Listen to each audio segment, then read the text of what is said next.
84 정인수 어르신은 요즘 들어 하루가 유난히 조용하게 느껴졌습니다.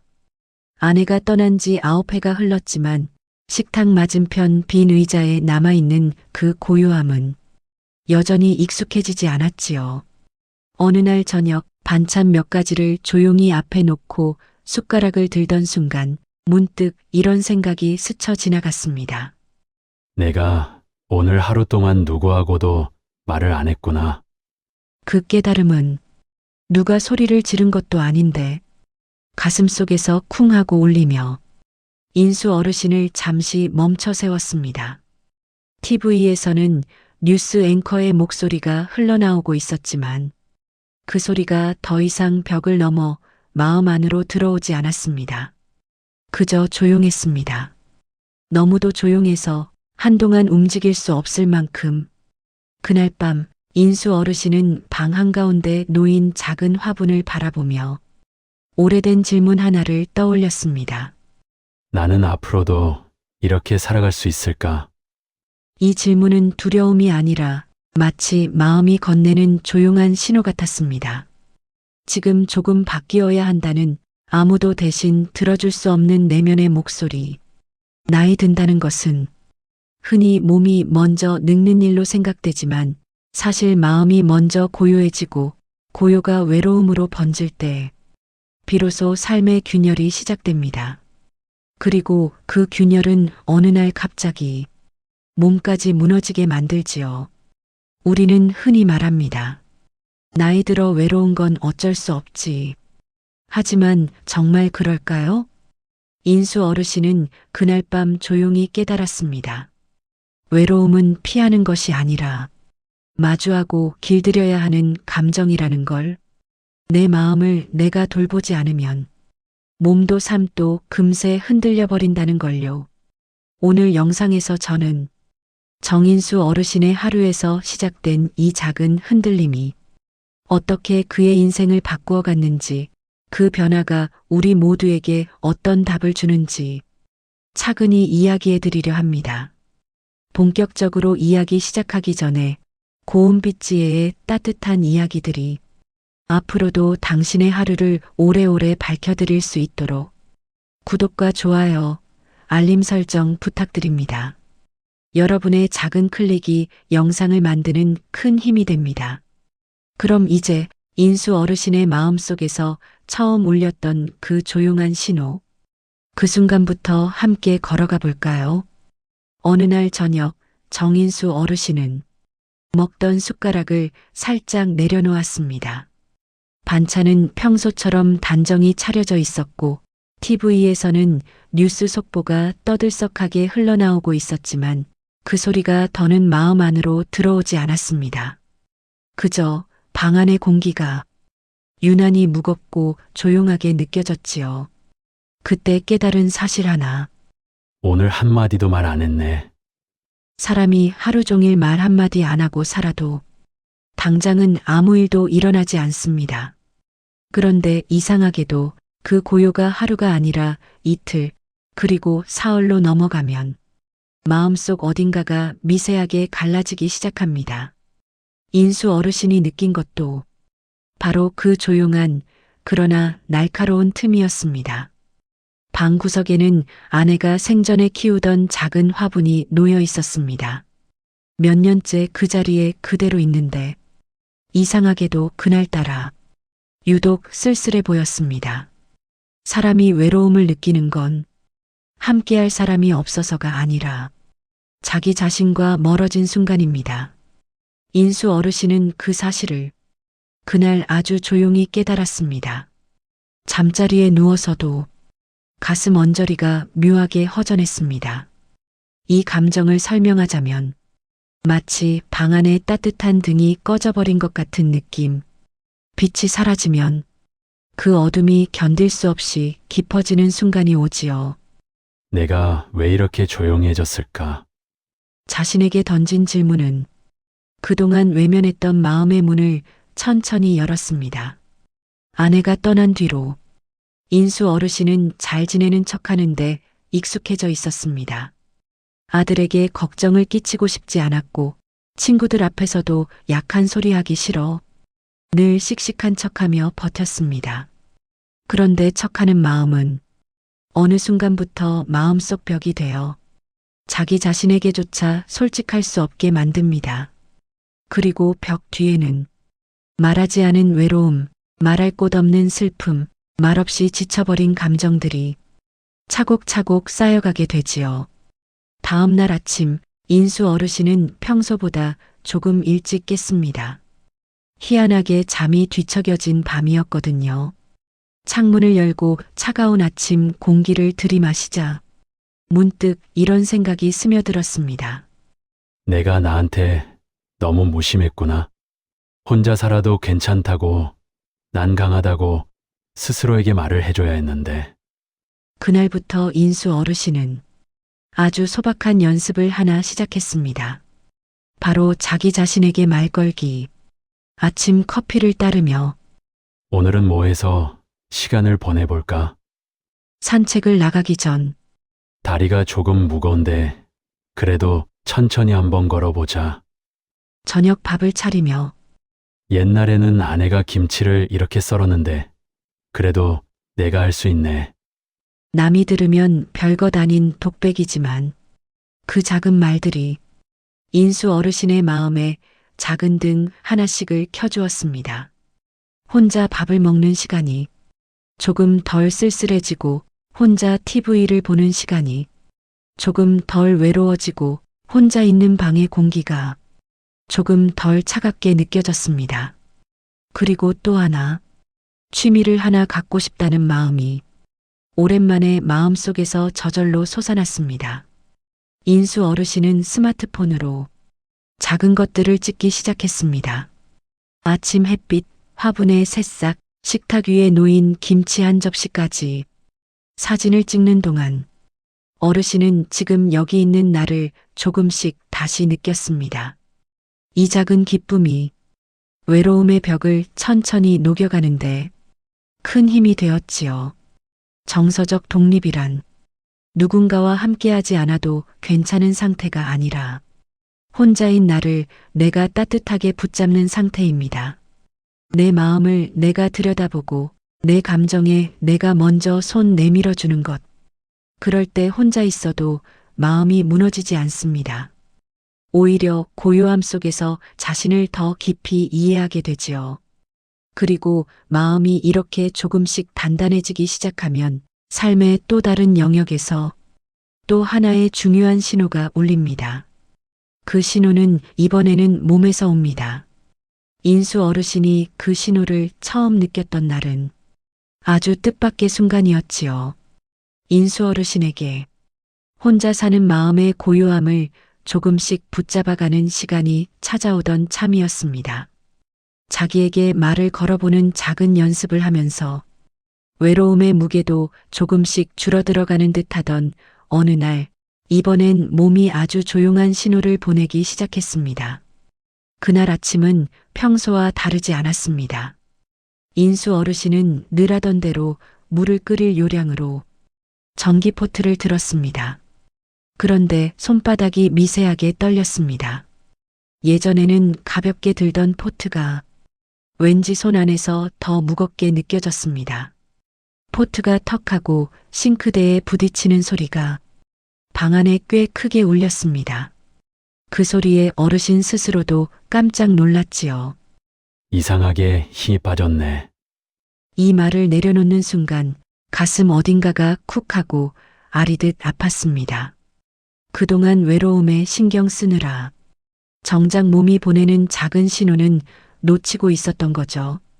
아침 식사 후 인수 어르신은 장을 보러 나가려고 신발을 신었습니다. 왼발을 구두 속에 넣는 순간 몸이 살짝 휘청했습니다. 허리가 잠깐 흔들리고 발 뒤꿈치가 바닥을 정확히 딛지 못했습니다. 처음엔 그냥 피곤해서 그런가 했습니다. 하지만 문을 열며 문턱을 넘으려는 순간 삐걱 발끝이 문턱에 걸리는 느낌이 또 찾아왔습니다. 이번엔 운 좋게 넘어지지 않았지만 순간 심장이 턱하고 내려앉았습니다. 벽을 짚고 천천히 숨을 고르며 혼잣말처럼 중얼거렸습니다. 이 나이에 한 번 넘어지면 큰일인데. 그 순간 몸이 보내는 신호가 마음속 외로움과 겹쳐지던 날들의 기억을 모두 불러오는 듯 했습니다. 방 안의 조용한 시간들, 말 한마디 나누지 못한 날들, 그리고 몸에 쌓여있던 무거움까지 그 모든 것이 하나의 결론으로 이어졌습니다. 이제 내 몸도 돌봐야겠다. 인수 어르신은 집으로 돌아와 식탁에 조금 오래 앉아 있었습니다. 싱크대 너머로 보이는 창문 너머의 햇빛이 유난히 따뜻해 보였습니다. 아내가 살아있을 때 여보, 나이가 든다고 몸을 놓으면 안 돼요. 라고 말하던 목소리가 문득 머릿속을 스쳤습니다. 그날 이후 인수 어르신은 아무에게도 말하지 않고 아주 작은 루틴을 하나 시작했습니다. 몸은 작은 변화에도 민감하게 반응하니 무리하지 않고 억지로 하지 않고 그저 몸이 감당할 수 있는 만큼만. 첫 번째 루틴은 아침 무릎 굽히기. 침대에서 일어나기 전 무릎을 천천히 굽혔다 폈다. 한 번, 두 번, 10번. 처음엔 허벅지가 욱신거렸습니다. 하지만 그 욱신거림 속에 내 몸이 깨어나고 있다는 생생한 감각이 있었습니다. 두 번째 루틴은 앉았다 일어서기. 주방 의자에 앉아 천천히 숨을 들이마시며 일어서는 동작.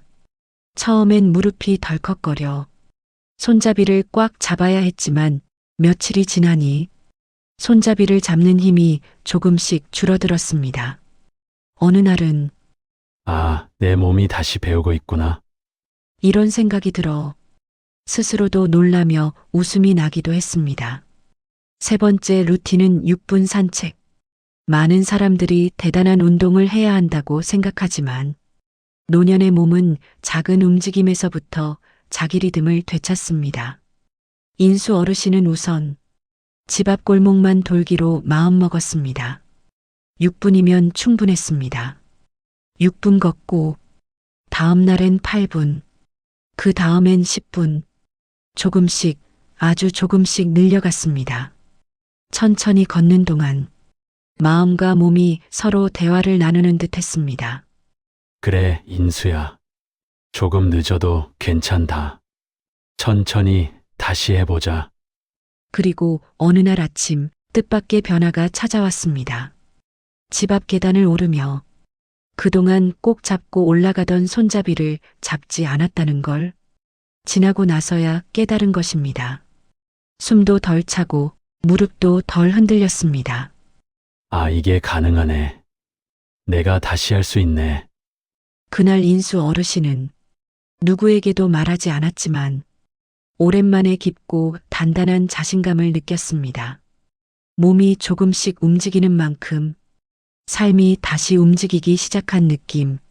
마치 오래 멈춰있던 시계가 다시 또각또각 시간을 되찾는 것처럼 노년의 몸은 무리해서 강해지는 것이 아니라 작게 꾸준히 움직일 때 가장 단단해집니다.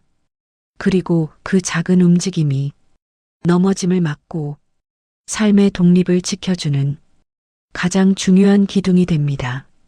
몸을 다시 붙잡게 되자 인수 어르신의 시선은 자연스럽게 또 한 곳으로 향했습니다. 바로 자신이 살아가는 공간, 집이었습니다. 집 속에 어떤 것들이 자기 삶을 지키고 있는지, 또 어떤 것들이 위험을 만들고 있는지 차츰 보이기 시작한 것이죠. 그동안은 너무 익숙해서 보이지 않던 것들이 어느 순간부터 하나둘 모습을 드러내기 시작했지요. 어느 늦은 오후 산책을 마치고 현관으로 돌아오던 순간이었습니다. 신발을 벗으려 몸을 굽히는데 얼마 전 발끝이 걸렸던 그 문턱이 눈앞에서 유난히 크게 느껴졌습니다. 그때는 피곤해서 그랬겠지 하고 넘겼지만 지금은 다르게 보였습니다. 이 작은 턱 하나가 내 인생을 바꿀 수도 있겠구나. 그 깨달음이 아주 조용하게 그러나 깊게 가슴을 스쳤습니다. 집 안으로 발을 들여놓은 뒤 인수 어르신은 천천히 방을 둘러봤습니다. 아내가 살아있을 때 깔아두었던 작은 매트가 문득 마음에 걸렸습니다. 부드럽고 따뜻해 보이던 그 매트가 이제는 혹시 미끄러지는 건 아닐까 하는 걱정으로 다가왔습니다. 아내가 한번 허리를 다친 적이 있었는데 바로 이 매트 때문이었다는 기억이 어디선가 조용히 떠올랐습니다.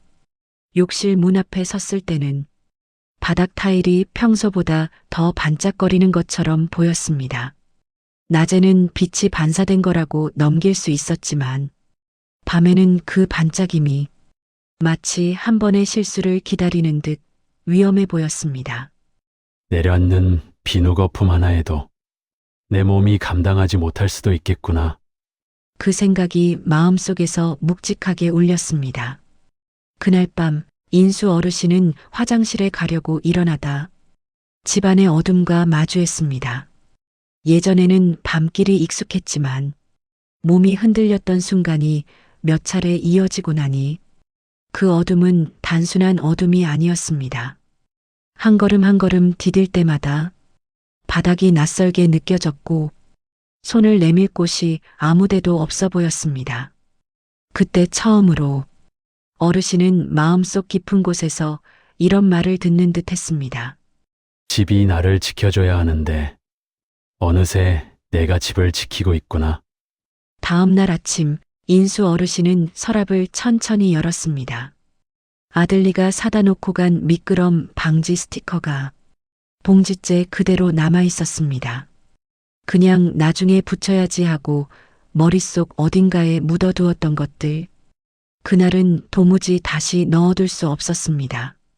작은 손놀림으로 문턱에 스티커를 붙이자 표면이 거칠게 변했습니다. 발을 올려보니 어제와 전혀 다른 감각이 느껴졌습니다. 그래, 이거면 넘어질 일은 없겠다. 아무도 듣지 않는 속삭임이었지만 그 말 속에는 안도의 숨과 자존감이 함께 담겨 있었습니다. 욕실에도 빨간색 미끄럼 방지 패드를 깔았습니다. 발바닥에 밀착되는 촉감이 마치 누군가 손을 잡아주는 듯 부드럽고 든든했습니다. 밤에는 거실과 복도에 작은 센서 등이 켜졌습니다.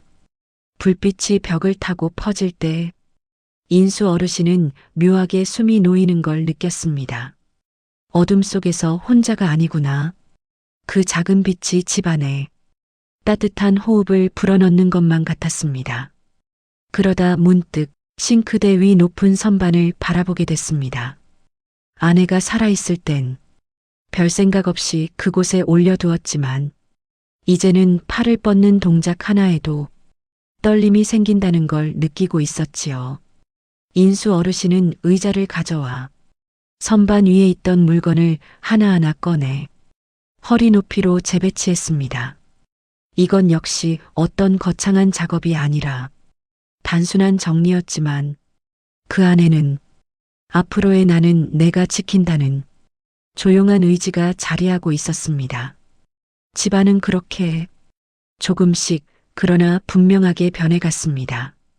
문턱이 낮아진 것도, 욕실이 안전해진 것도, 불빛이 길을 밝혀주는 것도 모두 인수 어르신의 새로운 삶을 지켜주는 보이지 않는 울타리가 되었습니다. 집안을 정리한 뒤부터 정인수 어르신은 묘하게 마음이 편안해졌습니다. 어둠 속에서도 스르르 켜지는 센서 등 미끄럽지 않은 욕실 바닥, 손 닿는 높이에 재배치한 물건들. 이 작은 변화들이 마치 누군가 곁에서 조용히 지켜주는 듯 안심을 선물해 주었지요.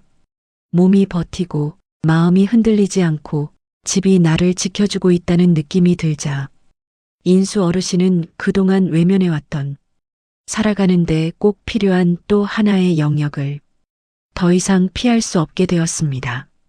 바로 돈, 노년의 돈 이야기는 늘 조용한 부담처럼 마음 어딘가에 걸려 있지만 아유, 그냥 그러려니. 하며 넘기다 보면 어느 순간 삶의 구멍이 조용히 커져버립니다. 그러던 어느 날 인수 어르신은 탁자 위에 놓였던 봉투 하나를 집어들었습니다. 며칠째 열지 못한 자동이체 명세서였습니다. 아마도 아내가 살아있을 때부터 계속 이어온 것들이겠지. 대충 짐작하면서도 왠지 그날은 마음이 붙잡혔습니다. 봉투를 뜯어 한 줄 한 줄 읽어 내려가던 순간 심장이 묘하게 다시 쿵 하고 내려앉았습니다. 기억조차 없는 항목들이 매달 조금씩 천천히 새어나가고 있었지요. 몇천 원, 만 원. 큰 돈은 아니었지만 언제부터 빠져나갔는지 왜 필요한지 알 수 없는 돈들이었습니다. 이게 내가 모르는 사이에 나가고 있었구나. 목에 걸리는 듯한 감정이 스멀스멀 올라왔습니다. 몸이 약해지는 것보다 삶이 내가 모르는 방향으로 흘러버리는 게 더 두려울 때가 있습니다. 그걸 인수 어르신은 그 봉투 앞에서 처음으로 선명하게 느꼈습니다. 그리고 마음 깊은 곳에서 작은 한마디가 속삭이듯 올라왔습니다. 이제부터는 내 돈도 내가 지켜야겠다. 그날 저녁 인수 어르신은 천천히 휴대폰을 열었습니다. 정리해야 할 것들 마음으로는 알고 있었지만 막상 손을 대지 못했던 것들이 이제야 눈에 들어왔습니다. 모르는 번호로 온 문자들, 택배라고 속인 사기 메시지들, 요즘 젊은 사람들이 조심한다는 피싱 문구들, 그동안 무심코 넘겼던 문자들을 들여다보고 있자니 마치 먼지가 쌓인 서랍을 연 느낌이었습니다. 이걸 그냥 두고 살았구나. 작은 한숨이 새어나왔지만 곧 스스로에게 말했습니다. 그래도 지금이라도 본 게 어디냐? 메시지를 하나하나 지워가며 어르신은 묘하게 마음이 시원해지는 걸 느꼈습니다. 정리의 힘은 비워낸 자리에 숨통이 트이는 데 있습니다. 며칠 뒤에는 한동안 받아주던 보험 안내 전화를 처음으로 꾹 눌러 거절해 보았습니다. 그냥 전화를 끊었을 뿐인데 희한하게도 마음 안에 조용한 승리감이 퍼졌습니다. 이제는 예의보다 내 살림이 더 중요하지. 누구에게도 털어놓지 않았지만 그건 오랜만에 느낀 내 삶을 내가 붙잡았다는 감각이었습니다. 그리고 어느 조용한 오후 인수 어르신은 식탁에 앉아 공책 한 권을 펼쳤습니다. 그리고 아주 작은 글씨로 오늘 쓴 돈을 적기 시작했습니다. 금액은 작았지만 그 숫자들이 종이에 자리 잡는 순간 어르신은 마음 안에 어딘가 환하게 불이 켜지는 걸 느꼈습니다. 아, 이 돈이 내 하루를 살게 해주는구나. 노년의 돈은 많고 적음이 중요한 게 아니라 그 흐름을 알고 있는지가 중요합니다. 돈을 내가 알고 있으면 삶이 안정되고 돈을 모르면 삶이 흔들립니다. 인수 어르신은 그 사실을 자동이체 봉투 앞에서 그리고 종이 위 작은 숫자들 앞에서 천천히 깨닫고 있었습니다. 이제는 자식에게 미안해 말아야 합니다. 돈을 아낀다고 삶이 더 길어지는 것이 아니고 돈을 남긴다고 자식이 더 편해지는 것도 아닙니다. 내 돈은 나를 먼저 살아가게 해야지. 어르신은 마지막 페이지를 덮으며 조용히 미소를 지었습니다. 돈이 정리되니 마음이 잔잔해졌습니다. 삶이 다시 자리를 잡아가는 느낌. 그때부터 다음 단계의 신호가 아주 조용히 스며들기 시작했습니다. 내가 떠난 뒤 이 집은, 이 물건들은, 이 마음들은 어떻게 남겨질까? 죽음을 두려워하는 마음이 아니라 마지막까지 내 삶을 단단히 정리하고 싶다는 마음이었지요. 집을 정리하고 몸을 일으켜 세우고 돈의 흐름까지 자기 손으로 다시 붙잡고 난 뒤 정인수 어르신의 마음 안에는 이상하리만큼 넓고 고요한 공간이 생겼습니다. 그 여백은 텅 빈 느낌이 아니라 마치 겨울이 지나고 봄이 오기 직전에 조용한 새벽 같았지요. 앞으로 무언가가 피어날 것 같은 말로 설명하기 어려운 따스한 기운이 깃들기 시작했습니다. 그러던 어느 늦은 오후 서랍을 정리하다 발견한 작은 상자 하나가 인수 어르신의 발걸음을 붙잡았습니다. 아내가 생전에 사진을 모아놓던 상자였습니다. 먼지 앉은 뚜껑을 조심스레 열자 빛이 바랬어도 선명히 살아있는 추억들이 한 장 한 장 모습을 드러냈습니다. 젊은 시절 둘이 장난스럽게 웃던 모습, 아들이 어린 손을 흔들며 뛰어다니던 모습, 그리고 아내가 마지막으로 환하게 웃었던 그날의 사진까지 모두가 한꺼번에 어르신의 가슴을 울렸습니다. 그 사진을 손에 쥔 채 한참 동안 움직이지 못하다가 문득 아내의 마지막 말이 떠올랐습니다. 여보, 사람은 떠나도 마음까지 흐트러지게 떠나면 남은 사람의 삶이 더 힘들어져요. 정리하고 떠나는 게 그게 남에게 주는 마지막 사랑이에요. 그 말이 서랍 속에서 조용히 깨어난 듯 어르신의 가슴을 깊숙하게 두드렸습니다. 그날 밤 인수 어르신은 거실 소파에 앉아 방 안 어둠을 오랫동안 바라봤습니다. 어둠은 더 이상 무섭지 않았고 오히려 함께 앉아있는 듯한 조용한 벗처럼 느껴졌습니다. 그래. 이제 나도 조금은 정리를 해볼 때가 됐구나. 그 결심은 거창한 것이 아니었습니다. 그저 남은 시간에 조금 더 바르게, 조금 더 가볍게, 조금 더 평온하게 살아가고 싶은 마음에서 나온 것이었지요. 다음 날 아침 인수 어르신은 작은 종이와 펜을 꺼냈습니다. 손이 조금 떨렸지만 천천히 글자를 적어나갔습니다. 아들아, 너를 키우며 참 많이 서툴렀다. 그래도 아빠는 내 덕분에 한평생 참 따뜻했다. 적다 보면 코끝이 시큰해지기도 했지만 묘하게 마음 한구석이 가벼워지는 느낌도 들었습니다. 누군가에게 남겨두지 못했던 말들, 가슴 속에서만 머물던 말들이 종이 위로 옮겨지는 순간 오랜 시간 잠겨있던 문 하나가 부드럽게 열리는 듯 했습니다. 며칠 뒤 옷장을 정리하다가 아내의 스카프를 손에 쥐었을 때 한참 동안 가만히 서 있었습니다. 스카프의 촉감, 색, 냄새까지 모든 것이 눈물처럼 선명했습니다. 하지만 어르신은 그 스카프를 다시 옷장 깊숙이 넣지 않았습니다. 이건 내가 기억 속에서 간직하는 게 낫겠다. 그렇게 아내의 물건 일부를 손끝으로 쓰다듬고 조심스레 서랍에서 꺼내며 추억과 물건을 하나씩 분리해 갔습니다. 물건을 줄이는 건 추억을 버리는 일이 아니라 추억을 더 단단하게 간직하는 방식이라는 걸 그제야 조용히 깨달았습니다. 조용한 정리는 계속되었습니다. 연명 치료에 대한 생각, 혹시나 삶의 마지막 순간이 오면 어떻게 보내고 싶은지 그동안 미뤄왔던 이야기들이 하나둘 마음 안에서 다시 떠올랐습니다.